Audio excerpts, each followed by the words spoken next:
People these days, they seem to have this negative thought about protecting their relationship and thinking, oh, I don't want to be controlling and all this sort of stuff. And just sort of what I call, they try to have these almost PC type relationships where they go, it's okay if she's best friends with her ex-boyfriend. It's all right. Like, I don't want to be controlling or anything. And I go, you're going to fail pretty fast.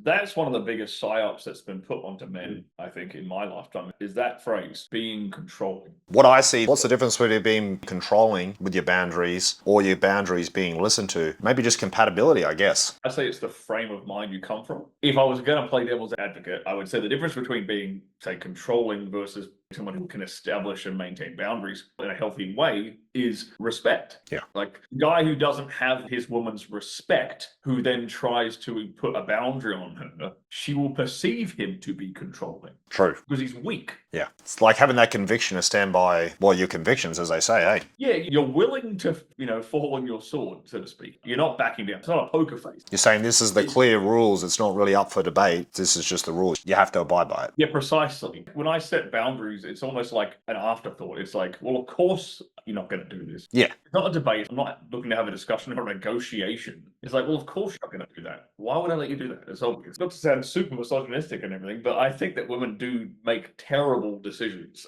based upon their emotion. And it's your job as the man to emotionally regulate her. I'm so glad that I actually have the breadth of experience that I have with women and relationships and things, because me at 18 is vastly different in terms of my experience and understanding of women to me now.